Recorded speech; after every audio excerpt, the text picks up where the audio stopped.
Acknowledging your mistakes is an important step, both in business and in copywriting. In this video, I'm going to be taking you through 5 common copywriting mistakes that could be killing your conversions. Are you getting lots of views and traffic, but not necessarily the clicks and conversions that you want? Whether it's your emails, landing pages, website, or social media posts, there's a good chance that poor copywriting is to blame. Today, we're going to be looking at the top 5 copywriting mistakes that can kill your conversions. Some of these are so basic, yet we see them all the time. Make sure to regularly review all of your ad copy, website content, and campaigns against this list to have the best chance of turning your prospects into customers. Let's dive in.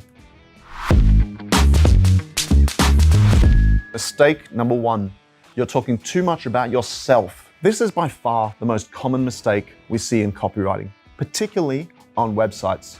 Listen, I get it. You built an amazing brand with a great product that's going to change the world. There's just one problem. No one cares about your business. I'm sorry to say it, but no one really came to your website to read about your company.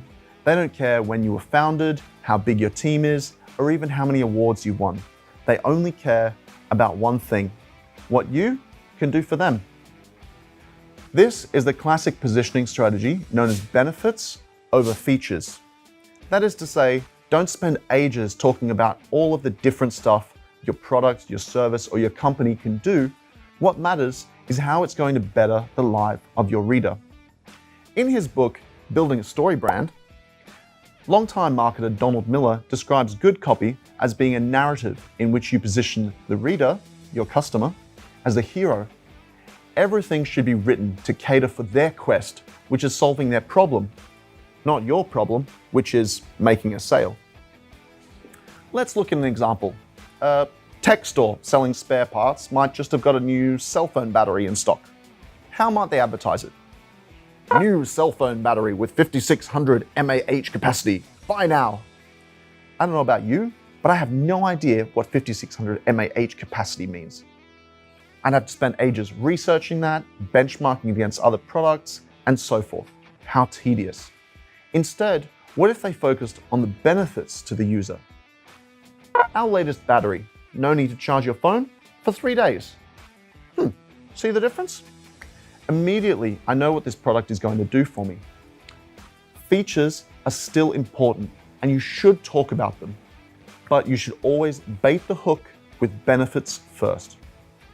Pause the video and do a quick review of your content. Are you talking about features or benefits? Is the customer the hero of the story, or are you more interested in talking about why your company is awesome? Comment below with what you found and how you plan to revise it.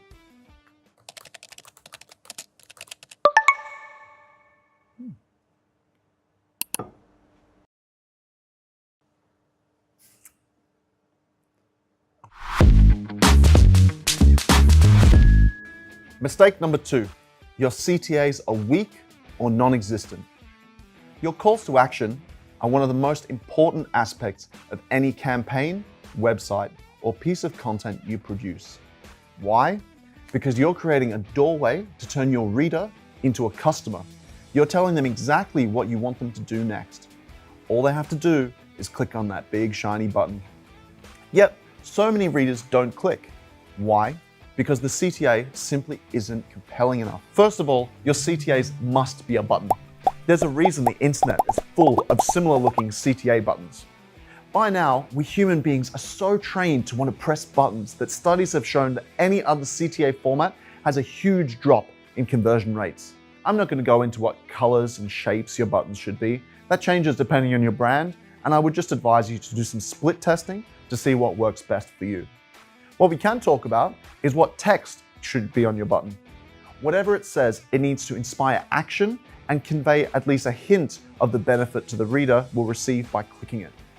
Wishpond found that these are the 6 most effective verbs you can incorporate into your button text.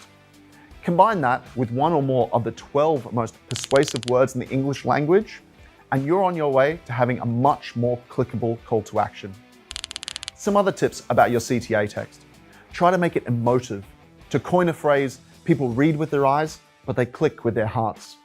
Use a sense of urgency to compel readers to click immediately. Things like claim this limited time offer or get one before they're gone. Note, this doesn't work for all CTAs, and I don't recommend you do it all the time. Finally, keep it short. I know this seems like a challenge given all the other things I told you just have to incorporate, but hey, you're a copywriter, you can do it. Take a few minutes and pause this video. Go and review your call to actions. Did they pass the test? Comment below and let me know. And while you're at it, why not click on this gorgeous subscribe button to keep getting great content from us. Mistake number 3, your content is too broad. It always amuses me when I ask someone who their target market is and they answer, well, everyone. This is usually the first sign that their marketing efforts will be unfocused and ineffective. Unless you are a mega marketplace like Amazon or selling bottled water, there's a good chance your target market is not everyone. Just like when you're creating Facebook ads and filtering demographics to put your ad in front of the right people, you should have a checklist of attributes that help you define your target market so you know who you're writing for. Seems obvious, but again, so few people do this. Defining your audience is a topic all on its own, but the most important thing you need to know before you start writing is why did they come to your website? Why are they reading your messaging? What is their motivation? What are they hoping to find or learn? Once you identify their problem, your copy should provide the solution. It's really that simple. Here are some great examples. Let's say I live in Sydney. I'm moving out of my rental property and I need to book a bond cleaner. I quickly jump on Google and search for a local company to do the job. As I'm searching, in the back of my mind, all my bond cleaning fears are surfacing. How much is it going to cost? How quickly will they be able to come? How likely am I to get my bond back? What if there are any issues with the job? Boom!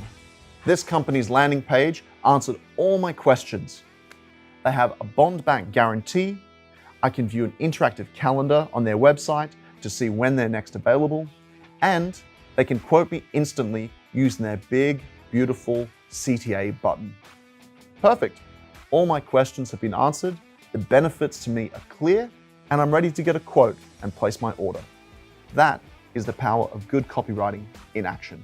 Make it easy for your customers by answering their questions before they ask you directly. When you do this, you'll naturally be building up trust between your brand and your customers, on top of saving yourself time you'd otherwise spend answering all these inquiries. Mistake number 4, you take too long to get your message across. The fact that you've watched this far means that you're an exceptional human being. I'm not just saying that to get you to subscribe to our channel. The reason you're exceptional is that according to a 2015 study by Microsoft and featured in Time magazine, the average human attention span is now around 8 seconds, officially lower than a goldfish. This has been attributed to what's referred to as the mobile age, where we're constantly bombarded with messaging, even from our own pockets. As a copywriter, this means you need to get your message across fast before your reader gets distracted by something else. An ad, a text message, a tweet, or a passing butterfly. But I have so much more to give, I hear you cry. Sorry, people don't like to read anymore. You need to be succinct, persuasive, and, dare I say, punchy. This all applies to copywriting, your landing pages, your emails, your website copy, and especially when you're talking about your products and services. Do you have any hacks for making your copy more succinct? Share them in the comments below and let's share the love. But be brief about it. Yes, it's a deliberate typo. Calm down, YouTube commenters. Spare me your wrath. Spelling and grammar mistakes. You knew this one was coming, didn't you? I don't know about you, but I find it hard to trust a brand that can't spell things properly. Sometimes people have reached out to me on LinkedIn offering professional copywriting services. Okay. Some people even spell their own company name or URL wrong. It's terrifying, but it does happen. That's why professional copywriting services like ours exist. Regardless if you're a professional copywriter or not, you should implement a simple two-step proofing system for your content. Number 1, use Grammarly. It's free and takes about a second. Step 2, get someone to check your work. There's no shame in this. Everyone makes typos, and you can't often see them in your own work. Implement a buddy system and save yourself the embarrassment of having a customer find your mistakes instead of a colleague. Bonus tip, your content isn't written with the final medium in mind. I've recently adopted a new hobby, which is critiquing billboard ads while I'm driving. I could literally do an entire video just about billboard ads. The worst ones are invariably the ads with way too much text. If you expect me to read your company mission statement, product slogan, or some testimonial about why your services are awesome in under 3 seconds while I'm doing 90 kilometers per hour, you wasted your ad spend. Billboard design professionals recommend a maximum of 7 words, and if you can do less, great. This isn't just about billboards though. If you're writing copy for a social media post, the same thing applies. You need to know what the final product is going to look like before you write content. You think your wall of copy is so amazing that people are going to squint and zoom to read it? Guess again, they're going to keep scrolling. Too many design elements can also be massively distracting and signals to your audience that they're going to need to spend a lot of energy figuring out what the heck is going on. You need to be really careful about what colors and contrasts that you use to make sure your content is consumable as possible. So, how did you score? Do you have some revisions to make?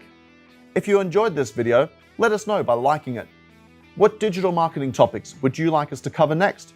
Drop your suggestions in the comments and we'll make it happen. Happy writing, everyone. Until next time.